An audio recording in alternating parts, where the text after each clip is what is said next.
We potentially have the fight of the century coming up on July 29th when Terence Crawford and Errol Spence Jr. are going to meet in the ring at the welterweight division for the undisputed titles. But before we get more into the fight, we wanted to give some fighter profiles on Terence Crawford and Errol Spence Jr. And for this video, we'll be getting into Terence Bud Crawford. But before we get into it, welcome back to All Takes No Whiffs. I'm Alex and that's Christian. And Terence Crawford is honestly one of the best boxers in the entire world right now.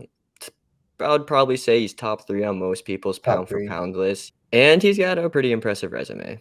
Yeah, definitely impressive up to this point with him moving up multiple weight classes to get to welterweight. And just a little bit of quick background on Crawford before we get into his fights. He's 35 years of age right now. So people want to say past his best maybe, but no, he's looking at his peak right now. But he's based out of Nebraska.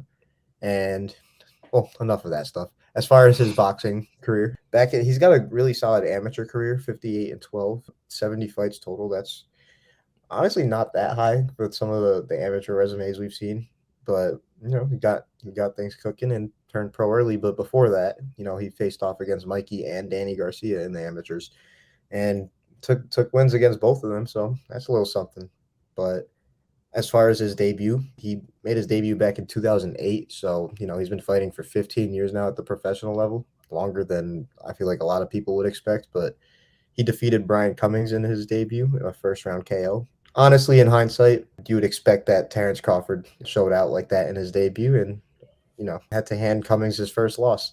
Oh yeah, that was a real impressive, honestly, debut for him. And then he had another knockout in his second career fight, and then he got his first decision. That it was a 4-round fight against Damon Antoine. That was a really good fight for him too. And then he had a real stretch where he didn't have very much solid competition. A bunch of these guys really didn't fight too much after like 2015 either, if you go and look at their boxing rec stuff. But 14 out of 18 of them were stoppages. That's pretty impressive, to be honest. And then later on in 2013, he fought Andre Kilmov. He won this by unanimous decision. It was a clean sweep on the card. It was a pretty dominant fight by him. He controlled the fight pretty much the entire time, and Kilmov actually fought for a world title against Jose Pedraza at one point. Yeah, definitely a solid name in Kilmov, and Ricky Burns honestly is a solid name as well. In 2014, Bud defeated him by unanimous decision. Competitive fight for sure, but it was a clear win for Bud. And honestly, I think this is what really got Bud on the scene. A lot of people were very familiar with Gamboa back in 2014, and Bud honestly really cooked him. Got a ninth round stoppage and made Gamboa look like kind of a scrub. And honestly, I feel like he was the start of the exposing of Gamboa. So obviously, he was considering that was Gamboa's first loss, but that really put Bud on the map for me, in my opinion. And honestly, that was way back in 2014. Bud's been doing this for a while. Oh yeah, that actually fight was nominated for Fight of the Year too. Bud had Gamboa down, I think, in the fifth, and then in the ninth twice, and I think there was another round he had him down too. But Bud had his way with him, and then with Raimundo Beltran too. He just had his way with him. That was just a real dominant fight, and that was actually his last fight at lightweight before he moved up to super lightweight, where he earned the vacant WBC title against Thomas Dularme. And in all honesty, this was just another dominant fight by Bud that ended in a nice KO. Hmm. Oh yeah, definitely nice KO for Bud against Delorme. And honestly, he had that stretch from 2015 to 2017. There's just some nice title defenses, adding another title, becoming a unified world champion at super lightweight.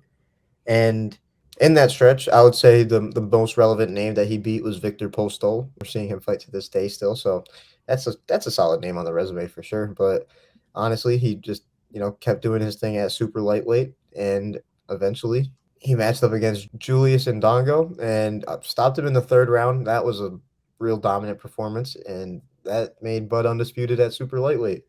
Obviously, he really wanted that the way he cooked Ndongo in that fight. It was just nothing was getting in the way of Bud and undisputed right there. Real So that massive was, body shot ended that one. hmm oh yeah, and honestly, a really how do you say it?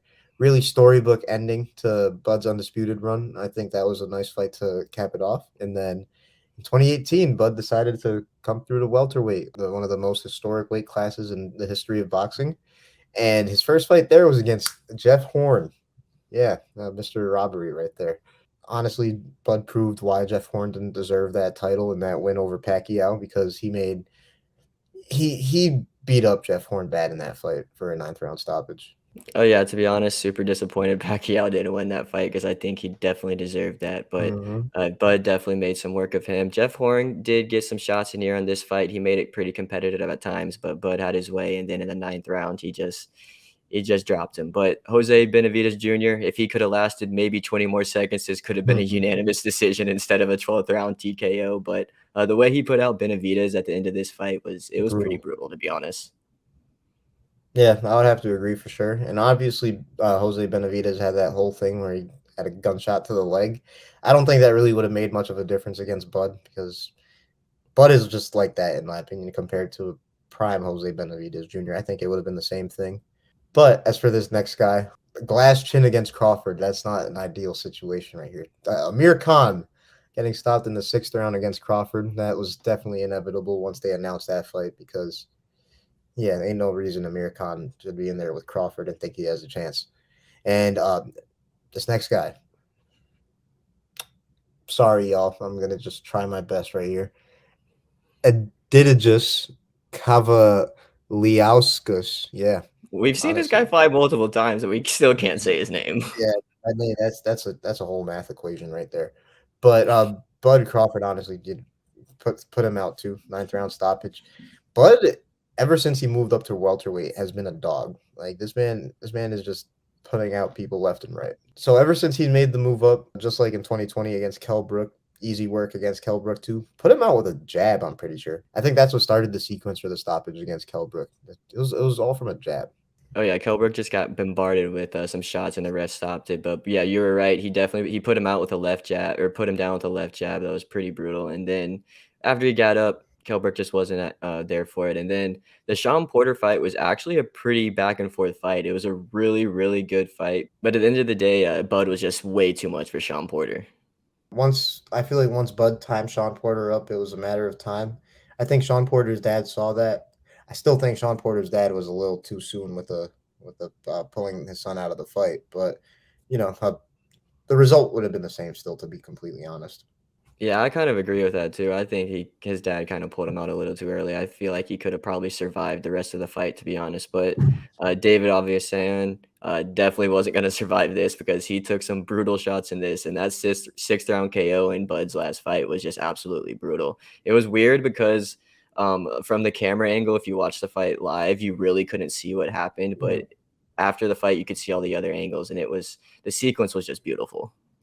Left uppercut, right hook, right through the guard, caught him super clean, and honestly was borderline a lights out KO. Like I'm inside, he was like barely there once he fell and hit the canvas. It seemed like he was lights out for a second, but yeah, one of Bud's best stoppages, and that was in his last fight. So I'm sure Bud is feeling good going into this Errol Spence fight, as big as it is, and Errol Spence by far being his toughest opponent to this point. This is a huge fight, and I just can't wait to see what's happening. Oh yeah, I cannot wait for this. I've been watching a bunch of the Showtime All Access stuff, a bunch of videos and stuff, and just getting ready for this. This is going to be an absolute epic fight. Both of these guys are training super hard, harder than they probably ever have before. Hmm. And I'm just super excited for this to finally come around. We are less than a week away now. Less than a week away from potentially the fight of the century. Long overdue, but not too late for this fight. We're definitely still getting this fight at a really good time. Both of these guys still at the top of their game, if you ask me. So, huge fight.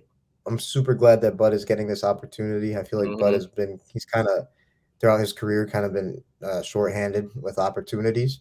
And right here, career defining moment. Honestly, already a Hall of Famer, Legacy to be fight. completely honest. But yes, this is going to shoot him up from a Hall of Famer to potentially an all time great, if you ask me. And I just can't wait to see how he stylistically matches up with Spence. But we're going to get into that a little more during our actual fight preview. Can't wait to get into that. If you guys are looking forward to that fight preview and just this fight in general, go ahead and hit the subscribe button. We're definitely going to be getting into it more with Spence's fighter profile and the preview itself. So definitely subscribe and turn on notifications if you're looking forward to that. And go ahead and leave a like on this video if you want to see if you're Team Crawford, because honestly, over here, I hate to say it, we're kind of Team Crawford over here. I'm really excited to see Crawford in this fight, and I just honestly, the career defining fight right here. One of the defining fights of boxing in the 21st century right here. I am really looking forward to this fight too. I can't wait. And also let us know down in the comments if you're Team Crawford, why you think Bud is going to win this fight and how he's going to do Mhm. it. But until Spence's fighter profile, peace. Peace.